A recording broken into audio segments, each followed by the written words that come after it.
Dear listeners, how are you? A little stressed out, maybe?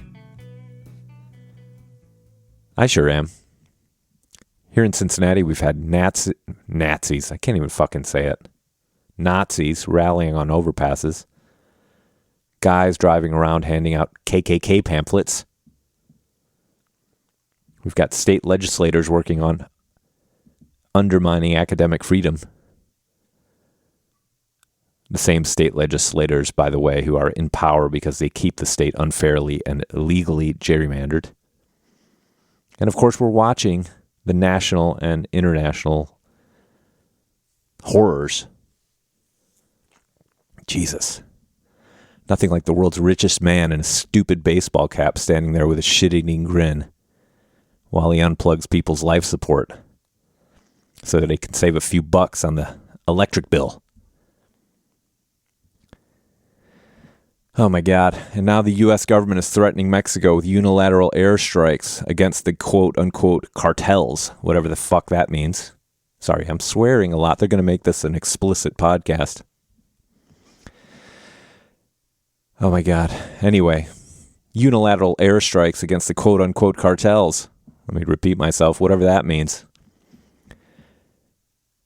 Because this country is so full of miserable people who'd rather kill themselves with dangerous drugs than work another sober shift at the Dollar General or whatever. And of course my favorite basketball team, the Detroit Pistons, had their 8-game winning streak snapped last night in ignominious fashion. Isn't it weird how regular life continues? Our grandchildren will ask, what was it like to be there at the end of American democracy?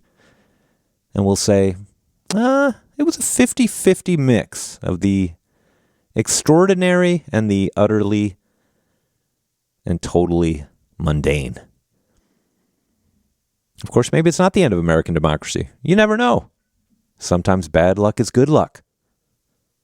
But it's hard to see that at the dawn of March 2025. Which is good news because I've got a podcast for you from March of 2024, the before times. This one's with Davarian Baldwin. Davarian Baldwin is the Paul E. Rather Distinguished Professor of American Studies at Trinity University. He's the author of In the Shadows of the Ivory Tower, How Universities Are Plundering Our Cities. He's also the author of Chicago's New, I don't know why I said that as if it was a question. It's not a question. In the Shadow of the Ivory Tower, How Universities Are Plundering Our Cities. He's also the author, I can't even talk. He's also the author of Chicago's New Negroes, Modernity, the Great Migration, and Black Urban Life. And the co-editor of the essay collection. Oh man, what's wrong with me? It's all coming apart. It's all falling to pieces. He's the co-editor of the co-editor of the essay collection. The co-editor of the essay collection, Escape from New York, the New Negro Renaissance. He's also an activist and founder of the Smart Cities Research Lab, which a project which emerged from his research on the very fraught relationship between universities and their surrounding communities. A story we know very well here in Cincinnati. Davarian's also just got a really fascinating story.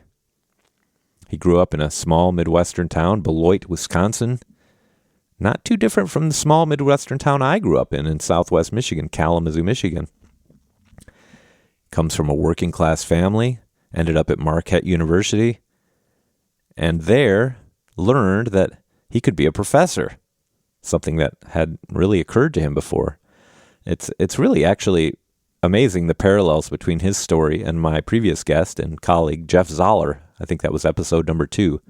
Jeff was from a white working class family in Milwaukee, made his way to Marquette University, and there learned he could be a professor. Davarian is from a black working class family from Beloit, Wisconsin, nearby, near Milwaukee, and had a very similar experience. Davarian also used to hang out in my hometown in Kalamazoo, Michigan when he was young.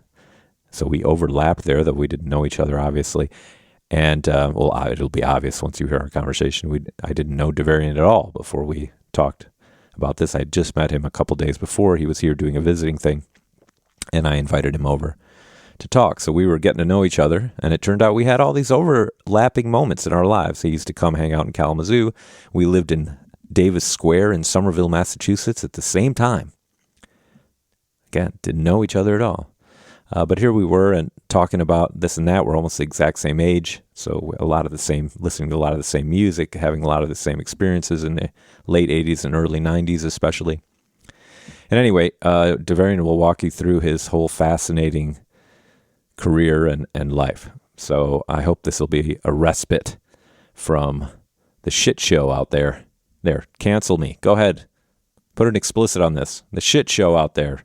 There it is. Yeah, I have to tell you, and I'll get to that in 1 second, but I've been waking up feeling like I'm coated in dread. I've been taking my daily meditation while lying in bed lately. I open the curtains of our tall bedroom window and lie there while my wife sleeps, staring at she's not staring, I'm staring at the top of the trees across the street. They look almost like shadows in the glow of the city lights. My dog has even gotten used to the routine now. She plops down next to me on the bed and rests her head on my rising and falling abdomen and goes right back to sleep. She knows I need her. Dogs are amazing, amazingly in tune, and they don't even have to doom scroll. Anyway, all right. I'm not feeling great this morning, everybody, but I hope you're feeling okay. You know, yesterday at the Department of History, we had a wonderful get together to talk about one of my colleagues' papers on, you'll find this, I guess, not that. Well, the paper was on infanticide in Cincinnati in the 19th century. And it was horrifying to read, I have to say. I didn't think I could take it as I was reading it, given everything else that's going on. But then we had a great get-together. We had a couple glasses of wine. We talked about the problem of infanticide from the Roman Empire to the present. And the Roman times, I shouldn't even say the empire, just Roman times, classical times to the present. And it was a great paper and really fascinating, and we had a lot of fun, and it was really, really salutary. So salutary. I can't talk. But anyway, so there's some advice for you. Go see some friends. I strongly recommend it. All right, I'll stop yapping. Like, subscribe, all that stuff. Should you be asking people to like and subscribe when the world is ending? That's a good question. That's what our grandchildren will ask us. Were you still asking people to like and subscribe when the world was ending? Actually, I was. Isn't that weird? All right. Okay, that's it. So I hope you enjoy these 90 minutes of a little respite from the before times. This was back in March of 2024. For various reasons, it was really delayed getting this one out. But I hope you enjoy it. Oh, it's a really, really good one. All right, here's my talk with Davarian Baldwin.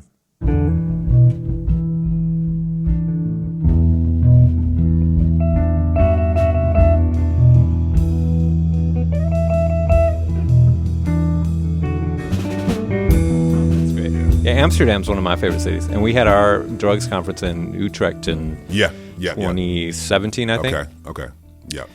Loved it. Mm-hmm. Loved everything about it. Yep. The bikes everywhere. Yeah, and I'm going to do a visiting, so I'll go back. It's going to be a staggered visiting where I'll do like a month in the summer or a month over Christmas break. Wow. And then a month in the summer again. Wow. So that'll be good. Oh man, that's my dream. Mm-hmm. I'm trying to figure out a way to. Mm-hmm. I'm looking into these guys who there was this group of expatriate Americans, I just learned about this, who went to Amsterdam but it was Amsterdam in the 80s. I think some of them with having trouble with the law in the U.S. Connected to cannabis. They started a company where they started breeding different strains of cannabis, collecting seeds all over the world, breeding strains of cannabis. Wow. They have this really incredible like story. Hybrid strains and stuff like that, I'm sure. Like mixing things. And what they became really interested in was breeding strains that would have only one active cannabinoid, so only CBD or only THC, because this was appealing to the pharmaceutical industry that was looking for ways to medicalize cannabis in the 90s. Yeah. So anyways, these guys traveled all over the world, and I was thinking, man, that would be an interesting oral history. Yeah, Plus, it'd give me an excuse to go back to the Netherlands, where I love. And I'm a European citizen. I'd love to. Oh, you are? Mm-hmm. Through your parents? Yeah, my parents were born in Spain. Okay. Spanish Civil War exiles. Oh, really? I grew up in Mexico. Okay.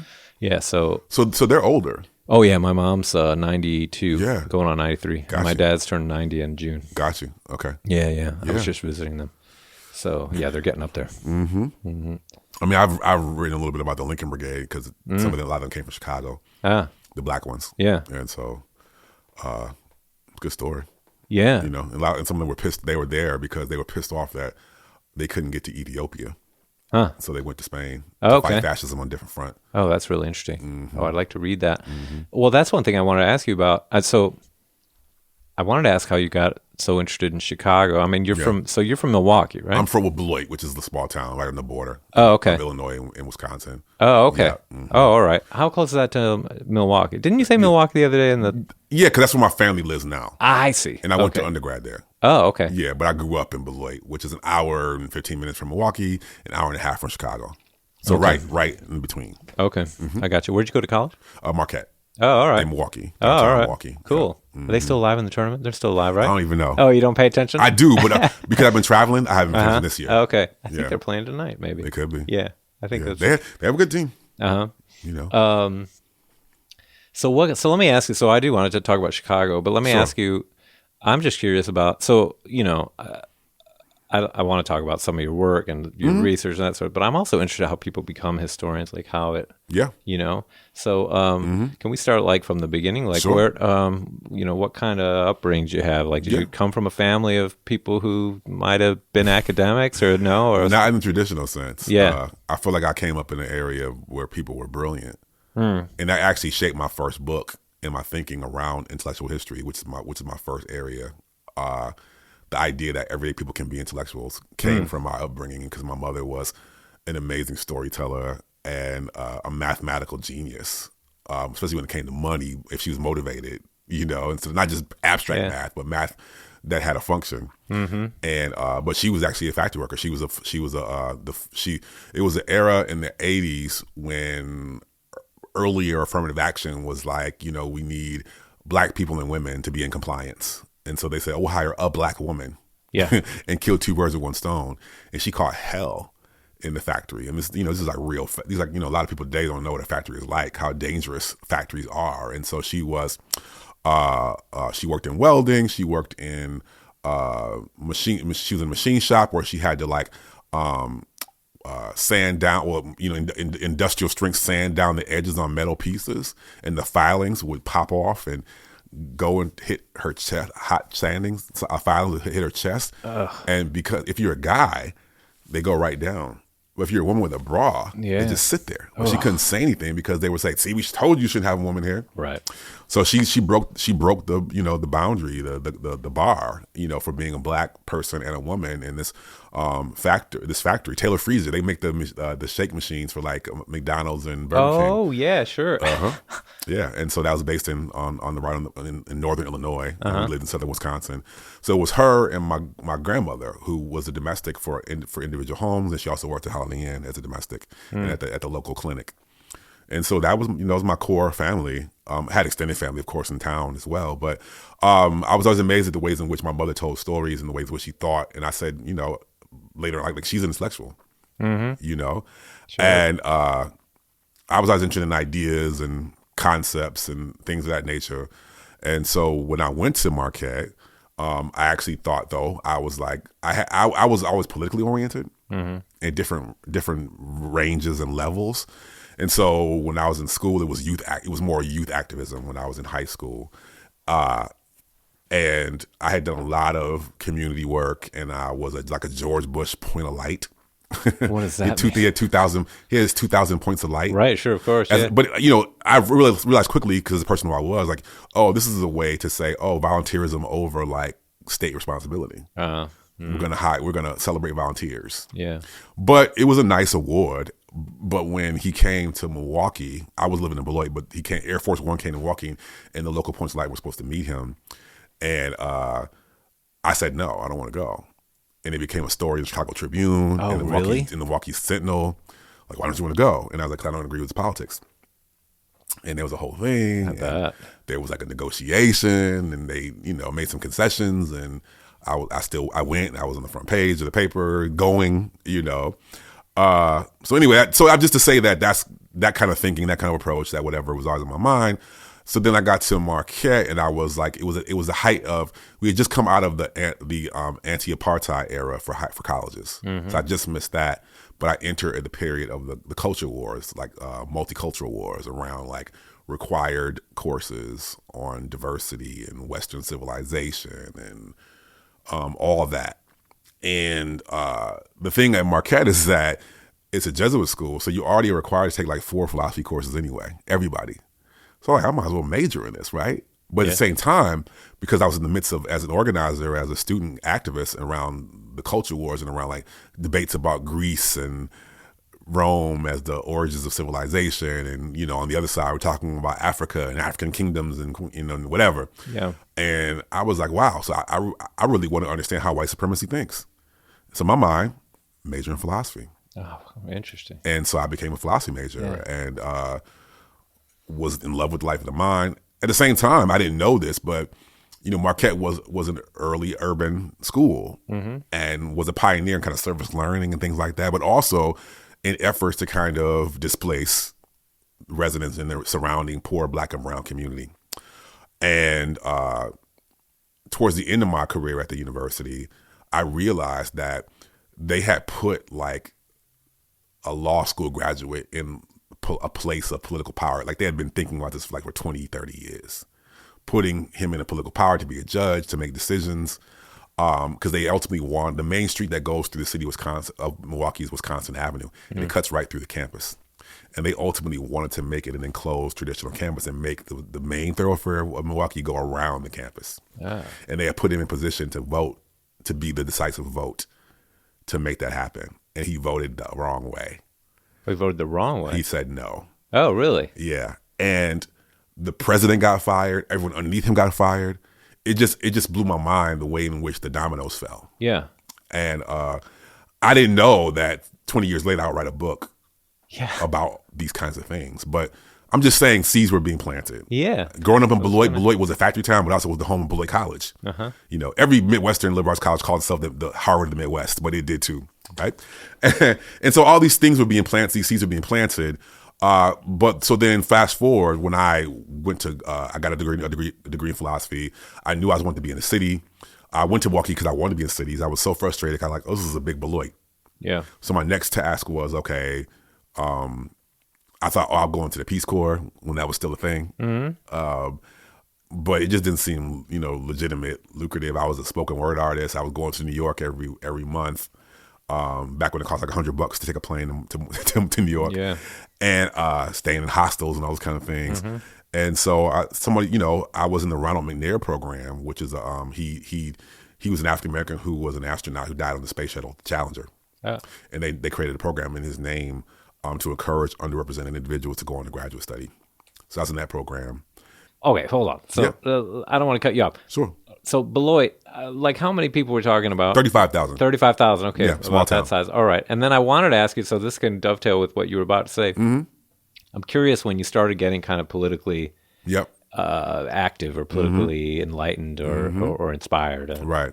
I mean, early on, it was like, I think race was always a part of it because it was my school was like 40%, 45% Black. Yeah.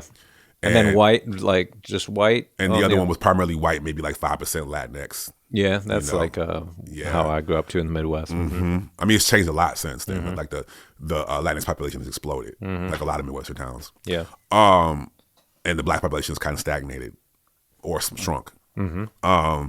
But in terms of like how things happened at school, like the white kids, they had their own homes. They had their own clubs. They had like in their communities. So the governance of the school in terms of the student level was primarily Black students. Mm. But then the white students would come in if they thought that we were going too far. Right. And so I was early on an advocate for like, diversifying the curriculum and for students' rights. But I didn't know it was really about, not really, but also about like Black students, Yeah. but because they were the ones that were actually involved in the governance of the school. And it's a public school, right? Yeah, public school. Okay. Yeah, the big like this. There's a main public school and a couple of smaller schools in the so-called county. Okay. And there was a time, when you go from we had junior high school, so 7th, 8th, and 9th. And high school was 10th, 11th, 12th. So at the 9th grade year, going 10th grade year, all of a sudden, these white families, especially the ones with daughters, would all of a sudden be moved to the county. Right. Sure. Yep. At the dating age. Sure. Yeah. So all these things were impressed upon me. But I was also doing work in communities like youth programs, mentorship. That was my politics at the time. But like I said, with the whole, I was always aware of the larger racial politics, like for example, with the whole George Bush thing. Yeah. And I remember when Ronald Reagan was elected, and my grandmother was like, we are in for some hard days. Yeah. And I didn't quite understand that, but I saw. So that's the way. I wasn't like rah grand politics. It was more community based and interest based at that time. But because of that, and when I was named the point of light for that community service work, before I even went to college, I was promised a job to work in the community relations office at the city. And so I went to Marquette like ready to go. I was like, okay, I speak well, I write well. I'm going to get a degree in. And Marquette had a very strong school of communications. It's like I'm going to get a degree in public relations, right? Yeah. And then I will do my activism on the weekends. And I got there, hated it. Yeah. It was like sender and receiver trying to convert communication to some kind of scientific metric. Yeah. And I was like, what the hell is this? And I went, for somebody who always knew what they wanted to do, who wrote plans on the backs of envelopes and things like that, always planning, always adjusting, always adapting, I hit a wall. I was like, what am I going to do? Who am I going to be? And my mother, to her credit, God bless her, she went to the library, found books and the remainders on, politics and, other things that maybe I could do. Yeah. And that's when I found the Ronald McNair program. And they're like, you could be a professor. And I was like, what? I didn't understand what a person, I think they taught us, but that's a job? Yeah. Totally. And they were like, yeah, come. And they were like, and they sold it to me in a way that I understood. They're like, you speak well, you write well, but you can speak right about what you want and your political ideas. And it doesn't have to be a weekend thing. It can be a life thing. Yeah. And I was like, oh shit. Okay. This is so interesting. Have you met Jeff Zoller, my colleague? He's from Milwaukee. We graduated the same year. Oh, okay. But we didn't know each other. All right.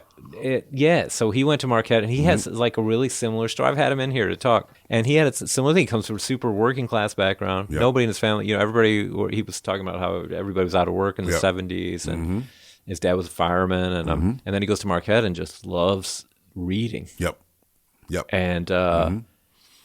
And then it occurred to him one day that wow, there are people who are these professors. And it was like, and it was just like out of left field though for his family. But that's right. So it's really interesting. Yeah. What year did you graduate? From high school? Yeah, 1990. Oh, okay. So you're a year younger than me. Okay. And in the 10th grade, I read the autobiography of Malcolm X. That changed my life. And the next year, I read Invisible Man. And I was like, wow, okay. And that put me on a certain path. At the same time in high school, it was the era of hip hop, and conscious hip hop was becoming a thing. Totally, Public Enemy, X-Clan, Poor Righteous Teachers, all these groups, and I would scour the backs of album covers to learn about like political organizations in the East Coast and the Midwest, and that changed my outlook. And wearing jean jackets with Africa on the back, red, black, and green, and totally, yeah. And it was a huge thing. And it's funny enough, in high school, I've always loved fashion, and so there was black designer called Willie Wear, and I was also a runway model, and so I was very different, especially in the factory towns. I was always called gay and weird, and all these things, and just funny and like kind of an outcast or whatever. But being racially conscious saved me. Oh, he's the race conscious guy. That's the thing they couldn't decipher and translate the other pieces. But I was all those things, but also the brother that had knowledge of self. Yeah. So we get that. So it's what allowed me to but it also was training me to be an intellectual. Yeah. Without me knowing it. The influence of Chuck D. Yeah. Oh, man, I remember that for sure. well. Like, we used to debate, NWA versus Public Enemy, but I always, really that the political consciousness of Public Enemy was so powerful then. Yep. Right. Yep. And it was a time when I needed it. Growing up in a deindustrializing factory town. Totally. Yeah. I didn't have that analysis then, but sure. Yeah. Of course. And so I go to Marquette with that in mind, high top fade and Africa medallions and all that. And then got the fade turned into dreadlock, locked up, and continued. I was the conscious brother in high school, in college as well. And again, fighting the good fight around diversity and anti-Western civilization stuff, or not anti, but alternatives. And philosophy was I couldn't have designed it better. It was in some ways it was a series of mistakes, but they fell perfectly. Yeah. So when I hit the wall of public relations, and then I found the McNair program, like, you can do this for your life. And it was like, wow. So then my political life and my professional aspirations became one. That's great. What year in college was that you found that program? Like my sophomore year. So 91, 92. Okay. Well, that's good. Fast. Yeah. And it was a very short time when I had the moment of crisis, but it felt like a lifetime. Yeah, sure. Back then, like everything. I had never done that. That had never happened before. I always knew what I wanted to do. Even if it was just aspirational, I had a thought in mind. So the thought was you want to be like I don't know what, it's like a entrepreneur, businessman or something? Like, what is the communications? What did you I had a job waiting for me in City Hall, working in community relations. I was. That's what you wanted to do. I was fine. Okay. Yeah, I was straight. Like when you graduate, I was before I even started college. When you graduate, you come back. Yeah, I was fine. But I thought that I could even be public relations in the corporate realm. Yeah, and just do like real politics. But even when I was in a program called Inroads, which was trying to encourage African Americans to go into corporate America. Yeah, but I just had problems because I had color in my hair. I had a high top fade. Right. I wore earrings. Yeah, and I had like bright polka dots on my tie, and like Kwame and. They were always trying to like chisel me down. Like, you're smart, you're great, ambitious. Can you just cut this down? Like, no, So I always kind of knew it wasn't for me, but it was a pathway. So when I found Professor, which is also respectable, for like black families, that's a like briefcase if you want to, sure, doctor, all that stuff. They didn't quite get what a professor does either, but they're like, oh, okay, you have a job. Like, they were worried about me having a philosophy degree. What the hell are you going to do with that? Yeah. No one ever said anything. They were very encouraging. But when I said I'm going to be a professor, they were like, oh, okay. Yeah. There's a real plan here, right? Yeah. Yeah. And so then when I was coming out of undergrad, I was at a traditional philosophy program. I didn't know that in the world people were reading Foucault and Deleuze and Guattari and Lacan and all this stuff. We were like Aristotle, Plato, at most Nietzsche. Yeah. And I was like, and they were like, oh, because the way they think, oh, you go to graduate school and you write a dissertation on Aristotle. And I was like, fuck that. I don't want to do that. Right? But at the same time, towards the end of my career of undergrad, there was these amazing scholars coming on the scene: Manning Marable, Cornel West, Bell Hooks, and they were intellectuals, were talking about hip hop and blues and popular culture. Like, oh wow, you can do that? Yeah, that's interesting. Yeah, and I was like, I want to do that, right? And one of Cornel West students, Andrew Ross, had just left Princeton and had reinvigorated the American Studies program at NYU. It had been American civilization. It was an agent of the state. Back when studies programs were part of the Cold War. Yeah. And so he was instrumental in transforming it to being like a more progressive, actually radical unit within a university, and was, influenced by the British Birmingham School, Stuart Hall, Paul Gilroy, people like that. And so I was deciding between going and doing American Studies at NYU and African American Studies at UCLA. I knew I wanted to be in a bigger city because I was so frustrated in Milwaukee. And I was already doing spoken word in New York, and I liked New York's density compared to LA sprawl. I hated that. And so I went to NYU, and they were like, oh, we have this young scholar here who, I told them, I said, I want to write about everyday intellectuals. I already knew. Yeah. That's like my mother. And they were like, we had this young scholar coming in. He does labor. He does working class life. His name is Robin Kelley. Maybe you heard of him. Oh, sure. And I was like, yeah, I heard of him. And I had never heard of him. Yeah. He's like, but he would be perfect for you. Oh, that's who you worked with? Oh, that's great. Yeah. Yep. He came here and gave a talk years sure. ago. He was fabulous. I'm sure he's amazing. Yep. Yeah. He's a great guy too. And so I went to New York, and this is a dirty word now, but they were explicitly saying it was American Studies. We want to build the next generation of public intellectuals. Like now you don't say that, but it was a thing. Yeah. And it was cool because it was a motley crew of individuals. Some were coming straight from undergrad. Others had worked in museums or nonprofits and were coming back. Some were architects that wanted to come back and get a radical education to like transform their sectors. So it was a really interesting group. It was like my cohort was like 20 students. Oh, wow. And like 11 of them were black. And we thought, oh, this is going to be wonderful. But all of us had been used to being the one black person that was celebrated with white people. So we didn't trust each other. Oh, really? Yeah. That's so, but then, as time moved on, there became cohorts and subgroups and things like that. But also because it was a new formation, like Andrew and Lisa Dugan and Manshi Diwara and Phil Harper, they were all people that had worked in other sectors or other schools and came to build something that they didn't see elsewhere. Yeah. So they didn't know what the hell they were doing. Mm-hmm. And so they brought in a cohort of 20, only like half of them got full funding. So then there was infighting, looking at people saying like, you got full funding. You aren't smart. You aren't as smart as I am. Yeah. And it was really a mess. That's the worst. Yeah. That's what somebody told me before going to grad school is that watch out for the program that doesn't have funding for everybody because then people get at each other's throats over the money. That's right. And so I didn't have complete funding. I had tuition stipend, and I had to start teaching my first semester. Oh, wow. Mm-hmm. And it was because I didn't go to because the funding comes from the graduate school, and they only recognized like the top schools, and Marquette was not considered a top school. And so they're like, we don't give funding to people like that. But then my department, being the progressive they were, they cobbled together some money so that I could come. I actually, at first, I got in and didn't get any money. Oh, yeah. And then I was already going to New York a lot doing spoken word. And the benefits of having gone through inroads, these programs, these kind of black respectability factories, is that they teach you how to interview. Okay. They teach you how to engage. Oh, interesting. So I scheduled my own interview with the program to meet with them. And I met with them. I presented my case to them. And by the time I got back to Milwaukee, they was like, we found you some money. So as much as I poo-poo and hated those programs, there were some benefits. Wow, that's interesting. So you had a lot of, that's interesting. It's like also my college, there's something in the water over there in Wisconsin, but he also had this sort of thing where he wowould just grab these opportunities, and squeeze them. Is that, I wanted to ask you, I have so many things to say from what you said. No, it's so interesting. We're like the same age.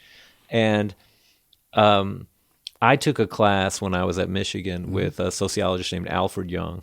It was called, I think, Black Intellectual History. Yep. And so when you said you're used to being the only black person, that was the one class I was the only white person. And we were reading a lot of this Manning Marable, Harold Cruse. Oh, yeah. Various, it was at Michigan. And it was, it was one of the great classes I ever took. And it was just a seminar. It was 9 or 10 people, but everybody was serious. And it did feel like, I thought maybe it was just because it was such an unusual experience for me being the only white person that I thought it was this moment of incredible like intellectual, ferment. Right. But it sounds like that it was in general that sort of moment that was going on. And I have always kind of attributed it to the fact that I just happened to be in this unusual situation with a great professor and great colleagues in the class. A lot of us, either in high school or college, were we were in the kind of like black cultural movement of conscious hip hop or politics. So, Afrocentricity was a big thing. Sure. And so we were reading Asante and Chancellor Williams and Sheikh Anta Diop and, stuff that really, like, some stuff was like crazy. But the thing is that, so when you're on campus and people were like challenging each other on passages and, I mean, it was intense. And like, if you got embarrassed with a misquote or a misinterpretation, you ran back to your room and like read like 5 more books. This is in high school and college. That's right? Amazing. Yeah. And a lot of those kids ended up going to graduate school, right? Yeah. Or becoming entrepreneurs or something of that nature. Yeah. But it was a moment, the late 80s, the hip hop revival of a kind of consciousness. Totally. That went beyond simply the classroom. Yeah. Yeah, so that was part of the upbringing for sure. And I, even though I'm a critic of kind of Afrocentric thinking now, I would never denounce that it was the pathway for me to become where I am. It sharpened the iron, so to speak. That's really now you. It sounds like I was saying that you had this willingness to put yourself out there, push your way into the door, kind of say, make sure they talk to you, not just accept that they said no. Is this something you think you got from your family, like your mom, maybe from? Do you have any siblings? I have a sister, but I was raised as an only child. Okay, but I think it's also very Midwestern, and very Black Midwestern. Like, work hard, outwork everybody. I was probably more audacious, but like show them better than you can tell them. Yeah, type of thing. Yeah, for sure. And it goes even down to the clothes. Like my uncles who worked at GM and Chrysler in the factories and stuff like that. On the weekends, they had their jeans from the dry cleaners, pressed that it had a white line down the front, and they wore with the Stacey Adams and just pressed and presented. Cars super clean, just always ready. Yeah, I definitely think that carried over into like. I carried that over into my intellectual life. This is why I wanted to tell a story about everyday intellectuals, because I want to tell a story of my family. Yeah. And philosophy was a bridge for that. I was like, we're talking about Aristotle and Plato and Nietzsche and whoever, but I'm going to talk about my family. And American Studies, after having learned about Cornel West and Bell Hooks and these people and Manning Marable, I was like, I could do that in American Studies. Yeah. But they were still like, oh, you're kind of like a very old school philosopher. Like, we got to teach you like about the sociology of knowledge and like intellectual history. I'd never heard of that. Intellectual history versus kind of like just like ideas floating around you. You got to ground your ideas in material reality, because they were Marxist. Yeah, and I was like, whatever, but they were right, and it's the path that I took. Sure. All right, so you started at NYU, and what's this, like 95 or something? 95. Yep. And so you're kind of struggling. First, struggling that is with your, the other colleagues and trying to make sure. And I was struggling too with the whole, these kids were all from like Harvard, Princeton, Yale, Michigan, Emory, maybe at the quote unquote lowest, UCSD, but they were being trained by George Lipsitz, and Trisha Rose and people like that. And so who ended up leaving UCSD to come to NYU. And so what they had read, and like I knew, but I hadn't read Fanon, they were mentioning Foucault and Homi Bhabha and Nancy Fraser and Laclau and Mouffe and these different people. I didn't know who any of these people were. Yeah. So I was struggling. Yeah. Right. And I had a great time with Lisa Dugan, who was like the first person in the country, I think, to have a position, especially in queer studies. And we didn't do the same. Like, we both kind of like, she was interested in like kind of public sphere theory. And that was a perfect bridge for me from philosophy to talk about like ideas in a material way. So through her, I learned about Habermas and Oscar Necht and Alexander Kluge and Nancy Fraser and all these people. Like, oh, wow, okay, this is a perfect bridge. And she, so that was a bridge. And I sat down with Robin one day and I was like, everybody's talking about Foucault and Gramsci. I don't know who that is. And he's like, well, you should learn them, but maybe for you, it's Du Bois and Foucault. Du Bois and Fanon. And those two experiences saved me. That's great. And like, and Lisa Dugan was like, okay, let me, and she was big on genealogy. And she's like, let me give you the genealogy. She's like, okay, they're talking Foucault. Foucault is influenced by, and these people. Foucault is influenced by Nietzsche. So if you know Nietzsche, you're going to get Foucault. Marx, influenced by Aristotle. So she was doing the trajectories for me.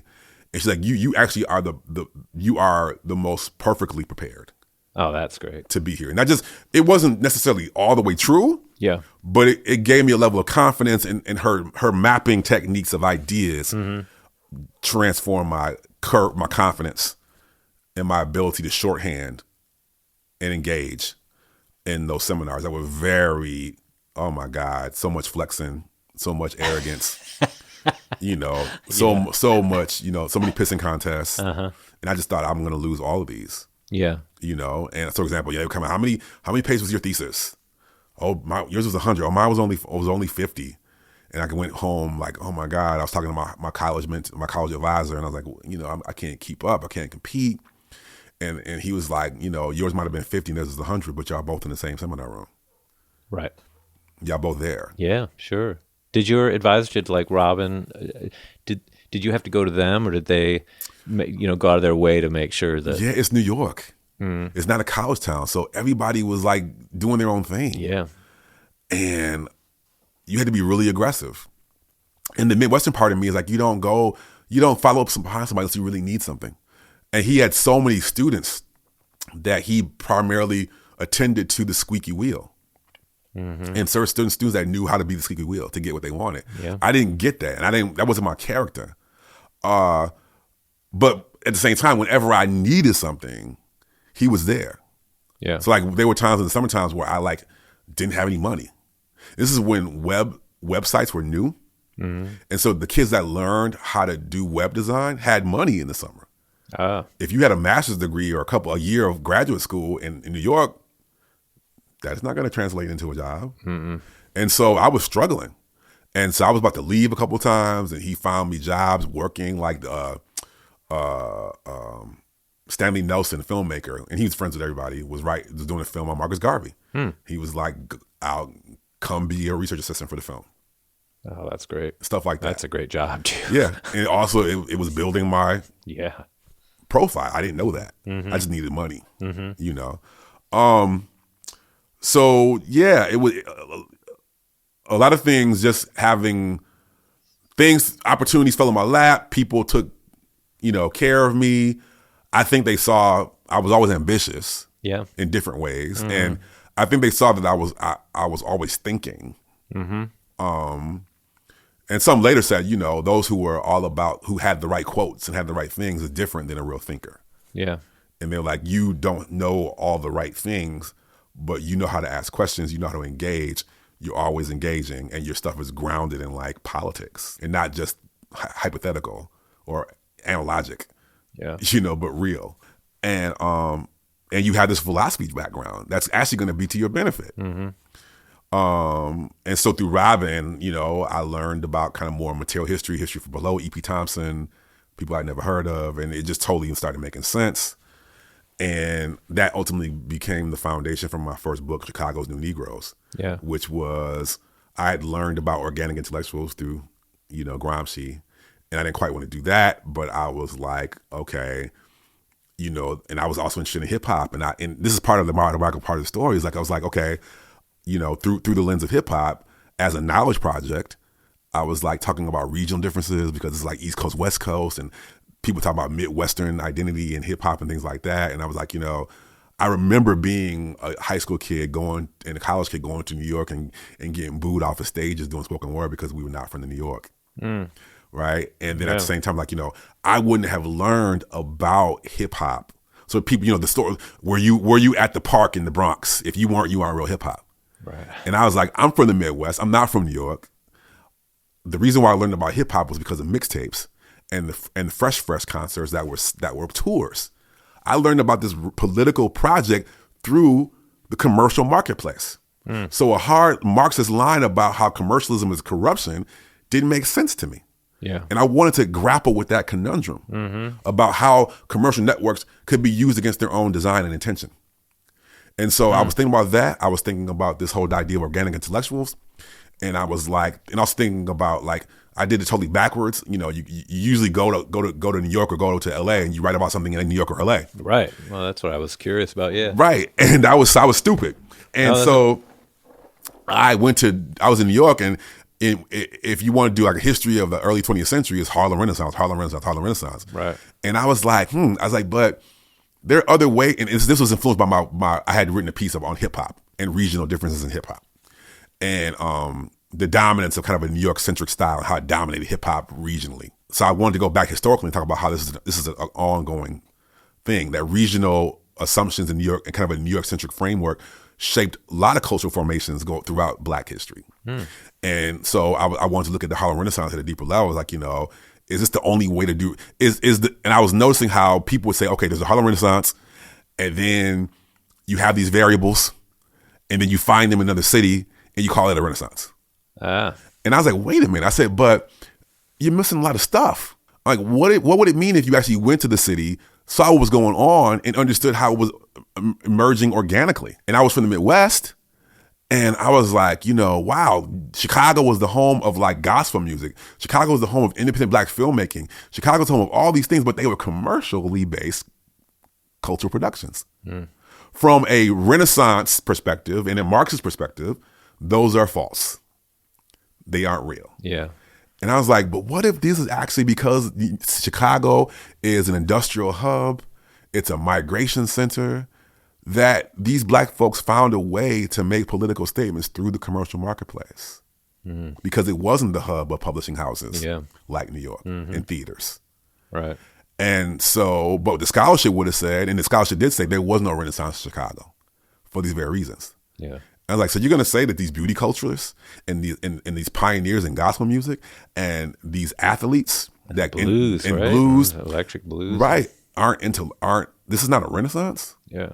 And so my regional kind of, pride or whatever, motivation, but also at a high level, trying to grapple with a more nuanced understanding of Marxism. And I read Harold Cruse. You mentioned Harold Cruse, and I go to find out that he was saying similar things about Harlem. That the kind of like a bourgeois notion of Renaissance had encouraged Harlem intellectuals to miss this whole commercial realm of black cultural production that was not beholden to white patrons, but from a black nationalist perspective, could actually be autonomous and sovereign. Yeah. And I was like, oh shit, this is what I'm talking about. Yeah. And so I read C.L.R. James did a similar thing.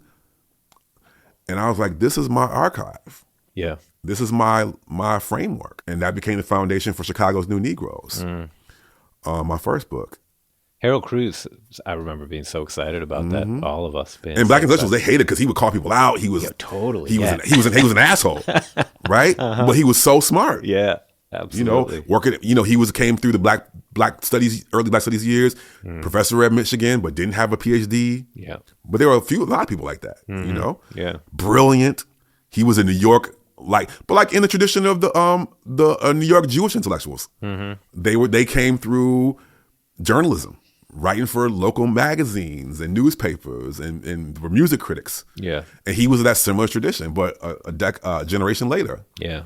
And so I really admired that and respected that. And I was like, and I read, and most people, The Crisis is a huge book. Nobody actually reads the whole thing. Yeah. But I read it and happened to I felt like it was like fate or the spirits that made me find this whole conversation about the potential of commercial networks as a space for black nationalist autonomy. Yeah, cultural revolution he writes about, right? Yeah. I was like, shit, this is it. I know, it's so exciting. Yeah. And so I used that and applied it to the era of the interwar period and talked about Chicago's Renaissance that was not salons and classrooms, but shop floors and nightclubs and beauty salons and boxing rings and basketball courts and dance floors.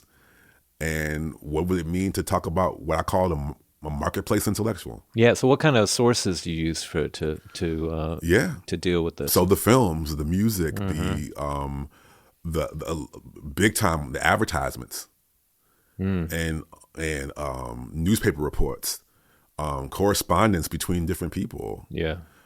Industrial records, for business records of these companies. Okay.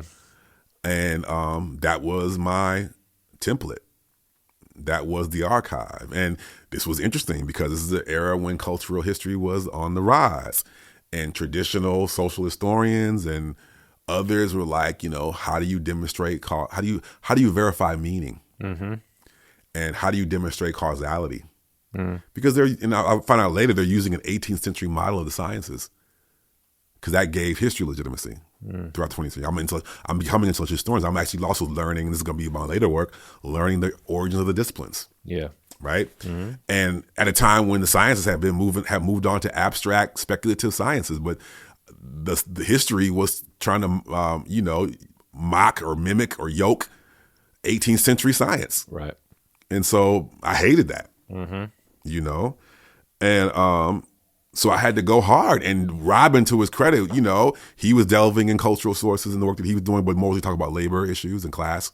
But his footnotes were like 2 pages long, like for one sentence. Yeah. So I was trained in that tradition. I love that tradition. To the point where it was like, people were like, dude, you have a book. You don't need a 2-page. It's like cite your own book or whatever, Yeah. But I was trained in that tradition.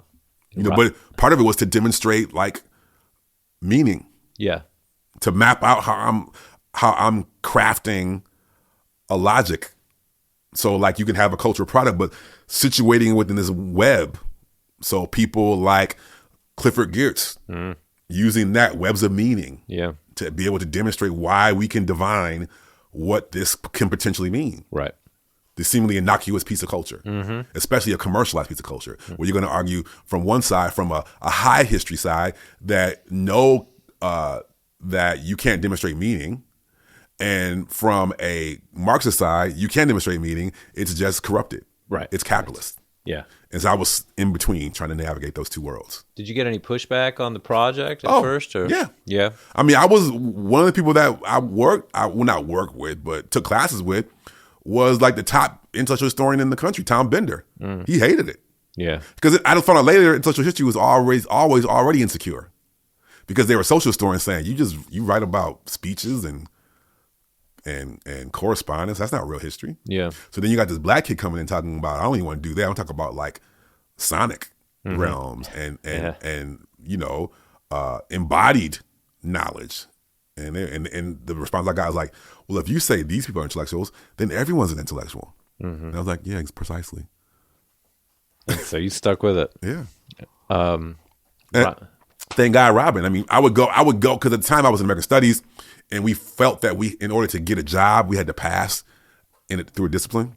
So I would try to go to history events, and he was like, "Don't come over here. I got you." I didn't know what that meant at the time, but he was protecting me. He didn't want me to be corrupted by the presumptions and the unspoken ticks and blind spots of the history profession. He wanted me to do the work, do the project, the way that I saw it. Oh, that's really interesting. I didn't realize that until much later. Until I got into a history department and realized I thought all historians were like him. In my first job in history department, like, oh shit, he's on the margins. Like he actually at the time he was being like attacked by the profession. I didn't know all that. Yeah. I remember reading something that made me laugh so hard that he wrote. I forget the name of the book. Maybe you'll know the book. It's like in the introduction, he's writing about the dozens and how all these sociologists have got all these. It could be your mom was dysfunctional. Oh, that's it. That's it. Yeah. That there's this whole all these theories about the dozens that they represent this and whatever, and he says I got an alternative theory. It's just funny. Right. I just loved that. Right. It was like the willingness to like just be like, look, the psychological angst and the structural deprivation of the ghetto produce these coping mechanisms. Yeah, all that shit. And it's like they're just funny. They're people and they laugh and like it doesn't have to be more significant than that all the time, right? Yep, that's right. Yeah. Yep. All right. So you write the dissertation. Yep. You finish it up. What year did you finish up? In 2001. 2001. Okay. And what happened? So you hit the job market right away? Yeah. I did the job market. And I didn't get top jobs, but then I got an offer at Boston College, which was a pretty good job. Yeah. What was the market like around then? It was interesting. So at first we were so worried coming out of American Studies that we weren't going to get any jobs. Or we were trying to pass as, okay, so what are going to be your two disciplines? So mine was history and sociology. Okay. Others would be like, English and anthropology or whatever, So I was doing job talks in studies programs and in history and in sociology. And at schools like, Michigan State, Western Michigan, Illinois State. So those types of schools. Yeah, Western Michigan, that's my hometown. Okay, you Kalamazoo. Yeah, I have family there too. Oh, really? Oh, no kidding. Yeah. So when I was on the job market, I visited family. Yeah. Oh, wow. I used to go there in the summertime. I loved it. Really? Oh, that's great. Yep. There was an old burnout department store that turned into a nightclub. They converted into a nightclub, a black nightclub downtown. Oh. So I used to love that. Oh, okay. And it was like 17 plus or something like that. Oh, interesting. I don't remember that. Yeah. I don't remember that, but I grew up in Kalamazoo. So it was jobs like that. Okay. But when I got the job offer at Boston College, it was considered a more high profile job, and they were making a search for one person, and then they split it in two. to hire 2 people. They doubled it and went to the dean and did that or whatever. And it was myself and Crystal Feemster, who's now a professor at Yale in American Studies and History. And she did like 19th century and I did 20th century. And she was a student of Nell Painter at Princeton.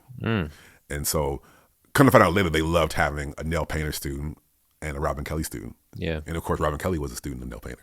Oh, okay. Not directly, but in a very clear way. Right. And so they loved the prestige of that because I didn't fit the kind of history that the historian that they wanted. They would have wanted at all. Yeah. I think I was charismatic at the job talk. And, my sources were super thick because they had to be. Yeah. I was probably more archival than most of my colleagues. But was also conceptual. And there was a time when people were kind of a little bit open to conceptual stuff.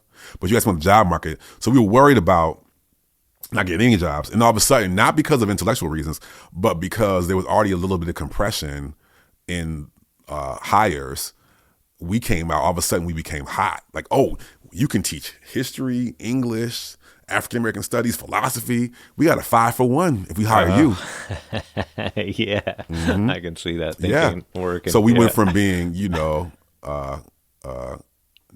discounted to sought after. Right. For our capacity to be exploited. Right. Yeah. And so I got like 7 or 8 offers coming out. Oh, wow. But this job was straight history. Okay. And kind of helping to build up what they wanted to do in African American studies, or African and African diaspora studies, concentration at the time. It's its own unit now, but it wasn't at the time. But I was the African American historian.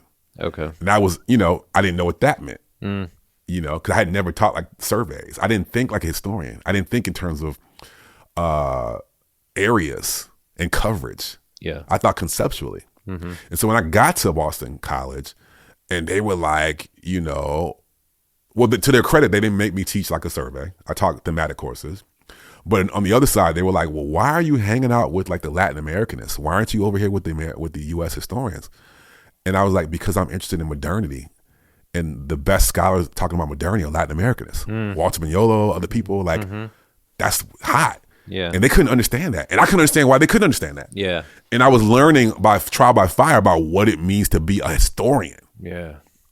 Right? As I taught like a graduate seminar on cultural history, and it had like, 20 students or whatever, but I learned quickly that all the students have been advised, like, yeah, take the class, he's a new professor, it's hot, it's fresh, and they will come teach you how to do real history. Have the exercise, but then we'll teach you how to do real history. Yeah. And I was like, wow. Yeah. Okay. So it was just very interesting. I mean, I got tenure there, but I mean, I realized that I did not go around and I didn't know university politics. I didn't go to school in a college town. And a lot of times when you go to school in a college town, you learn through intimacy how faculty are treated, and you learn. And you're like going to your faculty members' homes for dinner, and you're babysitting their kids or dog sitting for them. We didn't do any of that. Like our professors were like, I might make class today because I'm going to the VH1 Music Awards. Yeah. I'll see you. I'm going to Spain to lead a strike. We were like feral cats. Figuring the shit out as we went along. Yeah. Right. But it was exciting looking back on it. We were able to create our own paths. But like, if you were not ambitious, if you did not have self-motivation, you wouldn't have survived in that environment. And it could be different things. Like some of my colleagues in graduate school went off to do, like Alondra Nelson was at the White House. Others created their own like entertainment companies. Oh, really? Yeah. One who was an architect before, got the PhD and went to be an amazing architect, worked on the African burial grounds in downtown New York, down near Wall Street. And then some of us wanted to become academics. Some became filmmakers. Yeah. So it was a very interesting group. Yeah. So were you happy there? Yeah, I loved it. Oh, really? I loved it because the things that we were doing, like our graduate seminar, we didn't do individual papers, we did group projects. Yeah. And it was like on like Abner Louima.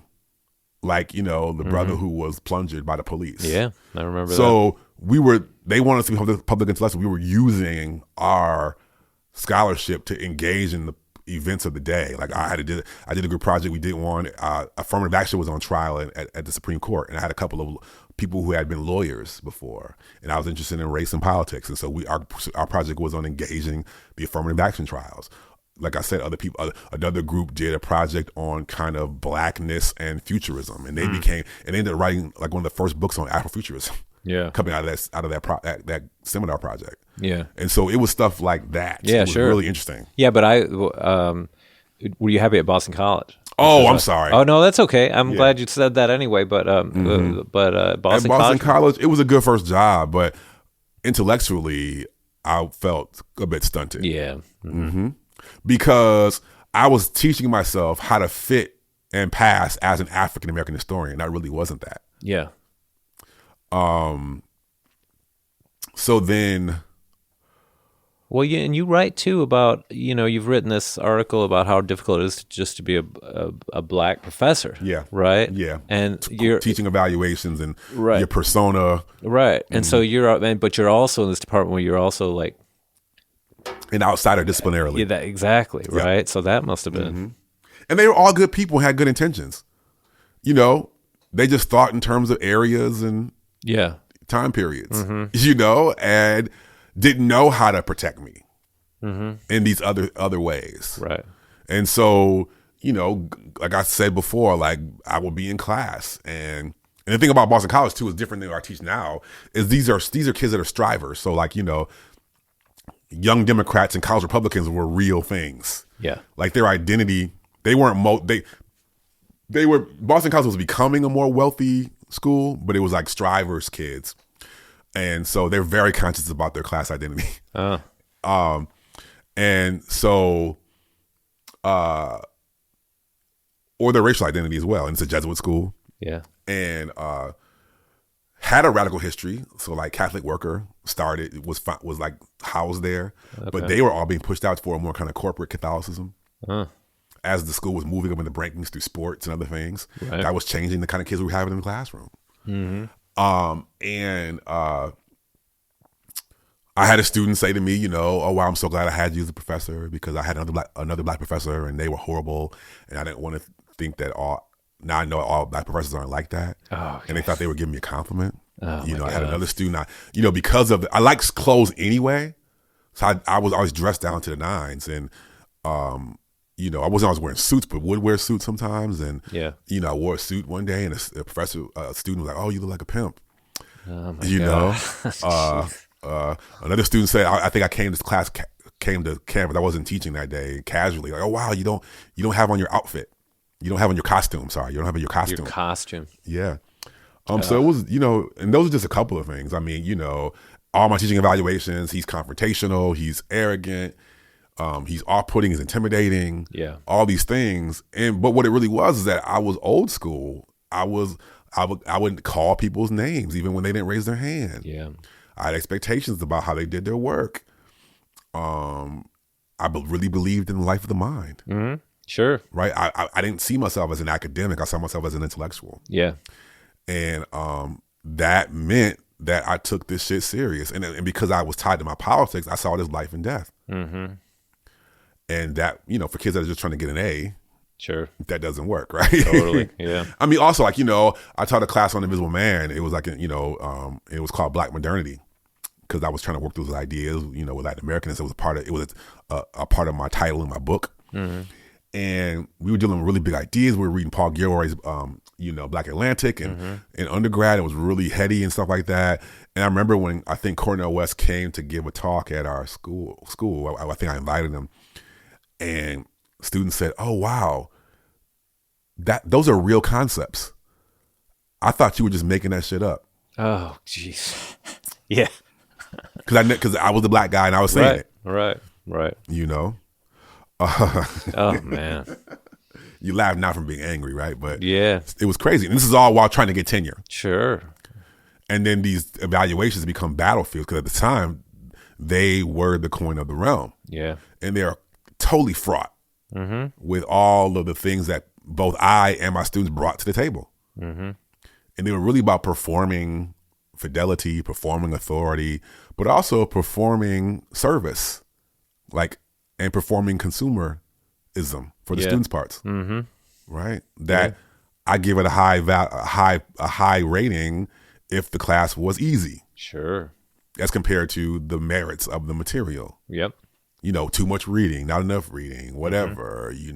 Those were the terms of war. That's right. I'm paying for this, so you have to satisfy me. But my professional life is on the line, and it's also shot through with these racial dynamics about.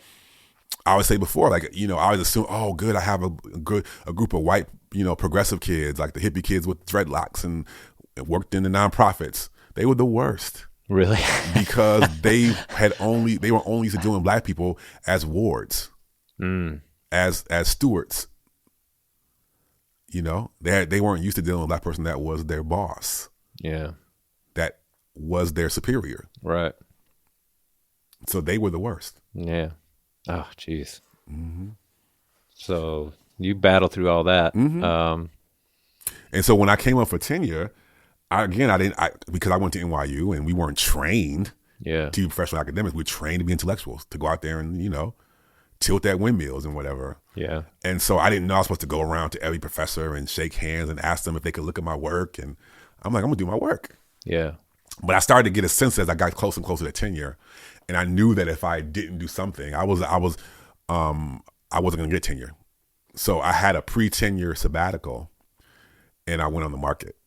Oh. And came back with 8 offers and basically bullied the dean into giving me tenure. Huh. Because I knew if I went the traditional route, I wouldn't get it. There you go again. That grit, that Midwestern grit. Yeah. I mean, I went through the process. Sure. But there was a looming dean over it in a way that's not normally the case. Yeah, sure. And you took you realized that there was a potential problem and you handled it. You took care of it, right? I mean, that's what I was going to say before, that you seem to have you have this grit where you're faced with the problem and you figure it out. And I think that's so important. I think my best qualities, I know how I can read a situation very quickly. Yeah. I can map a scenario. This is why I think I'm an urban studies guy, Right. And in those situations, I was fortunate to say, okay, I see what's going to happen. And then the grit kicks in. How do you solve it? Yep. So you get tenure. This is 2007 or something like that? Around then? Exactly. Okay. Yep, exactly. 2006. 2006. Okay. I came up a year early. Okay. And I stayed for 3 more years, but I know I'm at it towards the end. On top of that too, by that time, I'm starting to get requests directly amongst grad students on the outside that are in their applications. They want to work with me because my book was either out or coming out. Yeah. It came out in 2007. Okay. And so 2006, 7, 8, the book, there was buzz and whatever. And people wanted to come work with me. And I felt like it was malpractice to say yes to them to come to graduate school at Boston College, because all history programs start, you go to a U.S. history program and you got all classes in the European history. That was the tradition. Yeah. But then as that's changed, the change at Boston College meant, okay, you got European, and because it's a Jesuit school in Boston, they were strong in Catholic and Irish and British, the British Isles, and some American. And then underneath that, some areas, Latin America, Latinx, Black, thrown in at the very end. And so I was like, okay, you come here, I might teach maybe 2 graduate classes throughout your whole career, and then the rest of your classes are going to be in these other areas. Yep. I just did not feel good about it. But from the graduate office side, they're like, this looks good to be able to recruit these students to come here, and they want to work with you. You can't say no. And so it happened. You got to start. And then this department was like, okay, we need you to take on these grad students because it looks good for us at the upper office. Yeah. Right. So it wasn't someone that didn't say you can't say no, but the department was like, we need the cachet Yeah. Like, we're competing for slots and money, and these students want to work with you, and you can't. If you say no, then we're not going to get these monies. Yeah. So I just felt like, that was happening at the same time that I was like, okay, I need to stretch my legs, and so like this is a great time to part. No, I think that's a responsible thing to do too. Mm-hmm. We think about that a lot around here. It's like, if we accept this student, are they going to have any colleagues? Right. Like a PhD student, we do this in Latin America. It's like, the students, I have to tell students, you're not going to have any colleagues. Mm-hmm. That's not ideal. My colleague Bree and I, we can train you really well. Yeah. But you're going to be the only one. Yeah. And you might not teach a graduate class. And we might not even teach a graduate class, exactly. Mm-hmm. So it's like, you'd probably be better off somewhere else. Mm-hmm. It's funny. We have really overlapped a lot. So you lived in Davis Square in Somerville? I did. So I was there at the exact same time. Mm-hmm. So we were in the same neighborhood. Mm-hmm. And it turns out you were in Kalamazoo all the time when you were young. So it's funny that we only meet now. Yeah, that's right. That's how the world works, right? So this is where you went out and got the job at Trinity? Is that how?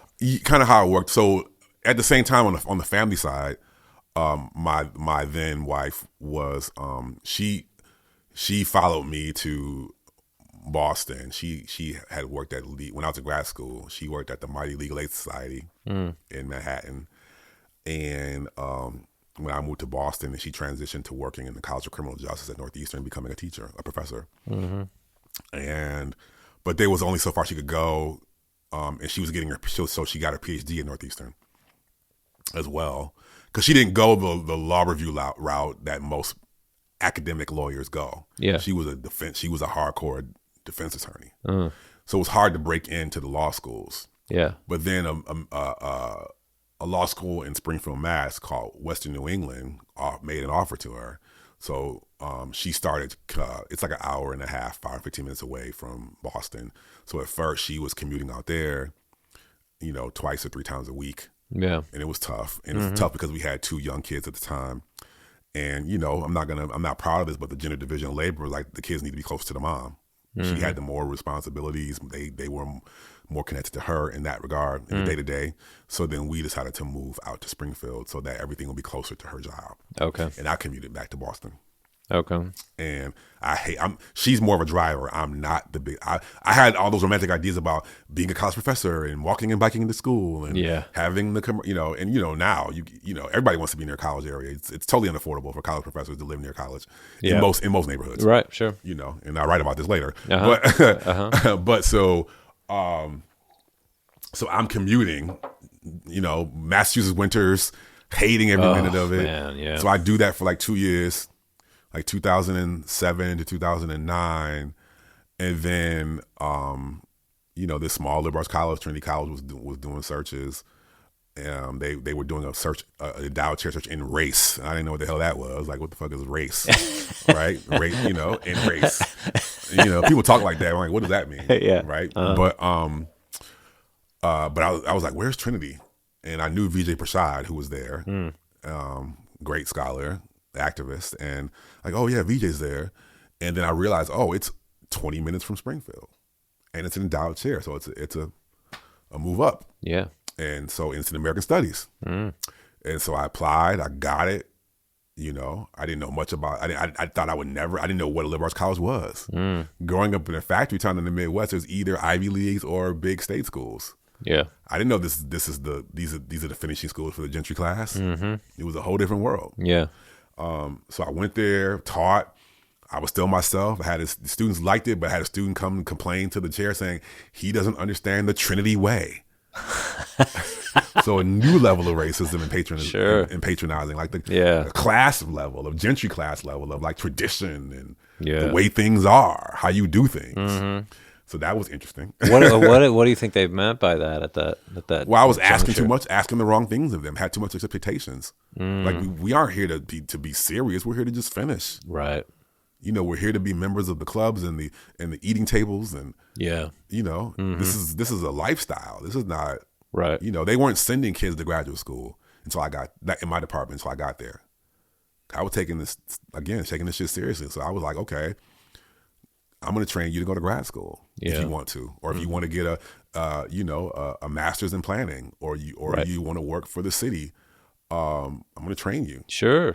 That's what it's like. I tell my students, it's like, man, this is like if you had when you complain about the reading or you complain about whatever, it's like you paid a personal trainer at the gym to get you into shape, and then want them not to do it. Well, no, or them to not even ask you to do anything when you go in. It's like, that's crazy. That's true. That's like, that's true. You're paying them. Yeah, it's like I'm here to train you. And it's it's not a couple $100; it's hundreds of thousands of dollars. Right? Yeah. Absolutely. That's right. And so, yeah, and it's funny because American Studies has gone through various iterations. Like I didn't know that ours was on the more progressive side, kind of cultural Marxist, whatever.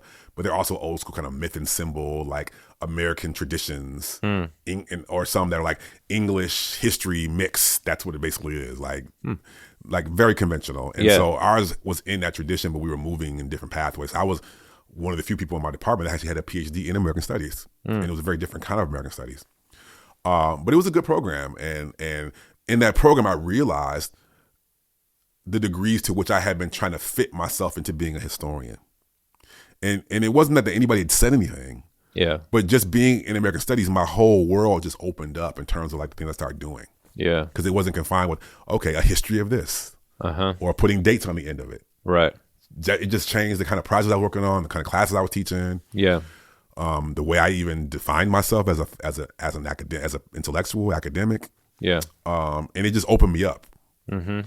On top of like having a lot smaller class sizes, which was great. Like it's like, for Black faculty, you have a class that's supposed to be that's capped at 30. That means 70, right? Because there's an interest. There's a lot of Black students that want the support, or non-white students, and some interested progressive white students that want support. So it's always, you always feel the responsibility, the duty to support them. Sure. And so that logic still held at Trinity, but so a class as a 15 meant 30. Right. So I was never more productive in the first few years at Trinity because I was still in the Boston College mode, but a lot smaller classes. Yeah. And I came in as an endowed chair. That's one thing that protected me. So that the school was very much about tradition and rank and standing. Yeah. And all these things. So while there were these kind of racist statements, I got protected a little bit because I was an endowed chair, and that meant something to them. So that kind of became a bit of a buffer. Yeah. So were you living in Springfield? I was commuting 20 minutes every 3 days a week or whatever. Okay. Because my wife was teaching in Springfield. Yeah, the law school was in Springfield. Sure. So I never really learned Hartford. I would come in and come out for years. Yeah. Until I began to work on my book about higher education and urban development, and I said I got to do a chapter on Trinity. Yeah. And then doing that, I started deep diving into living, engaging in Hartford. I learned a lot. Yeah. Through that process. It was really helpful. So how'd you get into that project? Like, what was the spark that got you interested in? I was working on what I thought was going to be my second book, which was kind of a racial history of the rise of the social sciences, using the U Chicago as a model. Kind of there's the long held idea about how the Chicago School of Sociology kind of pioneered ideas about race and shaped ideas about race and race relations. And I was like, what if we inverted that? What if it was really the anxieties about race and race relations in Chicago that shaped the rise of the social sciences? So that was going to be my second project. And at the end of that I wrote a long article in Critical Sociology. And at the end of that project, it got republished in a collection, and I wrote an epilogue about the present. And I just wrote some like kind of throwaway statements about these questions don't sit in history. They also emerge in the present, considering the ways in which Chicago is moving across the South Side. Huh. Because the year before, I had been doing some archival work on that work at the Regenstein Library at UChicago, and I came out of the archive to a protest. And I write about this in the introduction to the book. Yeah. And like history was happening right in front of me. And there was the Checkerboard Lounge, which was in the Brownsville neighborhood, the historical black neighborhood on the South Side. And UChicago had purposely gotten rid of all of its commercial development to prevent racial mixing in Hyde Park, partially, and class mixing. And it got, UChicago's area got renamed the place where fun comes to die. Oh, sure. Because there was nothing to do. Right. Yeah. It had been primarily institutional and residential. But then in the 2000s, I found out later, all these schools are trying to figure out, are trying to revitalize their urban footprint and develop commercial corridors to track tax bases and to attract researchers and their families to stay in the neighborhoods and do the work. And the universities noticed that all their students were sneaking up further south to go to the checkerboard lounge. They said, oh, okay, so we'll buy it and move it to Harper Court in the middle of Hyde Park. And black residents went berserk. Yeah. Calling it cultural theft, piracy. Mm-hmm. And so I learned that, and they were like, you think this is it? This is the tip of the iceberg of how Chicago runs the South Side. And I started as an academic. I said, well, what do you started doing research, started asking questions. But it was a live research. I didn't go into the archive. I started doing interviews, started looking at newspapers. And I was trained for that with my first book, which is very much so journalism, newspaper based as an archive. Yeah. So I had kind of been trained for that in a certain way. And I had done some interviews for the first book too. And so it took me out of a pure history frame, which I never was fully in. And I was really in a more forthright American studies mode. Yeah. Which meant to do this project, I had to do interviews. I had to do newspaper analysis. I had to do mapping. I had to do policy analysis. So I was really stretching my American studies, light ethnography. I was really deploying my American studies training in a way that I hadn't done in 10 years, 12 years. So everything just came together. I was going to say, did it feel like kind of coming home? Yeah. Yeah. Mm-hmm. And it was also, from a political standpoint, I wasn't solving a problem out there. Mm-hmm. I was turning my critical lens back on my own institution in a very reflective way. So it totally spoke to my way of being politically engaged. Mm-hmm. So everything came together. Yeah. And maybe can you summarize a little bit what you ended up finding? Yeah, I mean, off the top, I realized that all over the country, that it was with the fall of factories and our so-called de-industrial era, it was colleges and universities that had become the biggest employers, real estate holders, healthcare providers, and even policing agents in major cities and small towns all across the country. Yeah, I read one of your articles on this, and the amount of police in the University of Chicago Police Department was just staggering. Yeah, and it's not just them; and it's also public schools. Yeah, University of Wisconsin-Madison police has jurisdiction over the entire of all of Dane County. University of California police has jurisdiction over the entire state. This is serious. Yeah, and many of these police forces have jurisdictional arrest powers over non-university affiliates, and they're armed. Yeah, well, we have the murder of this guy here. Yeah, he's in the book, and so that was just like for somebody like me who was interested in urban studies and power and capitalism. It was just profound that I was like, wow, we're all these. In a similar way, I was like trying to do that inversion on the Harlem Renaissance, which is, I guess, my stick of taking something we think we know. Yeah. And looking at it from a different angle or inverting it. So what the Harlem Renaissance was for me as a foil in the first book, like higher education as just education, was for me in the second book. Right? Yeah. And it's not education. It is the factory of the 21st century. And our communities are the company towns. And I was like, and there's a cost for those that live in the shadows of the Ivy Towers. That campus expansions raised housing values for those that live in the community, largely black and brown. These institutions they are required because of their tax exemptions to provide health care for the surrounding communities, but they make that requirement, that service, difficult to find. They self-report. They are the biggest employers, and they are notorious for being anti-union. Yeah. And so they are setting the wage ceiling, not just for their campuses, for the entire cities. And then finally, their policing practices are setting the terms for policing standards across the entire city. Yeah.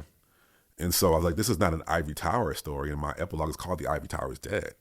It's not this institution up on high. This is the dominant institution that's shaping our political economy in the 21st century, especially as an urban, in these cities, but not just cities. That's what I focused on. Right. And I came with this concept called univercities, as a way to talk about the rise of universities and shaping the urban development and political economy of our cities. Yeah. And urban locales. Yeah. So university spelled with a C. Yeah. Yeah. Right. Universities. Right. And so it just, everything really came together. I decided with this to go with a trade press and not an academic press. But so I got it. So, okay. So to back up a little bit. Yeah. There had been this explosion, especially, right before George Floyd, but it really exploded after George Floyd, about the role that universities played in slavery. Yep. And my good colleague, Craig Wilder, wrote the book, Ebony and Ivy, on this. And we happened to be sitting on a panel at the Mighty Schaumburg Research Center in Harlem, New York, and somebody had the brilliance to put together a panel. They knew what my research was about, and his book was out, talking about universities and cities from slavery to the present. And he talked about universities and slavery. I talked about universities and gentrification. And we tag teamed and had a great conversation. Fat Five Freddy was in the audience. Oh, really? Yeah, because he goes to stuff like that all the time. It was very cool. Oh, that is cool. And talk about hip hop for those that don't know. Yes.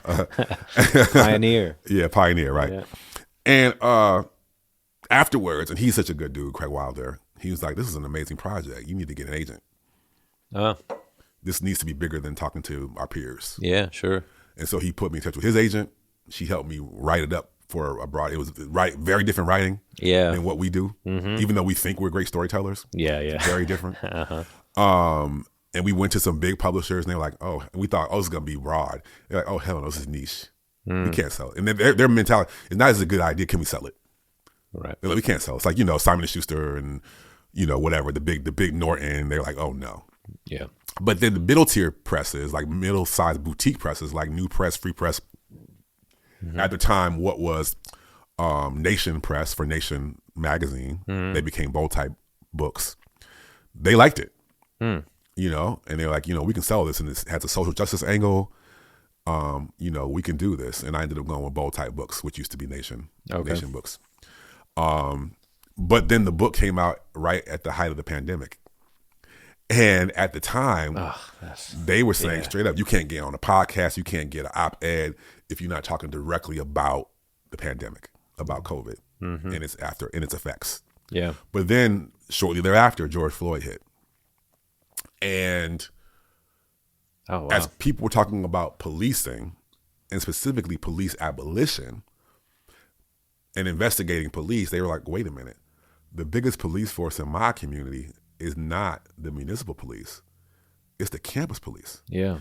And then people were like, wait, there's this book about that. And then we saw the graduate student labor strike wave, and students were on picket lines starting to carry my book under their arm, and it got this whole other life. Momentum.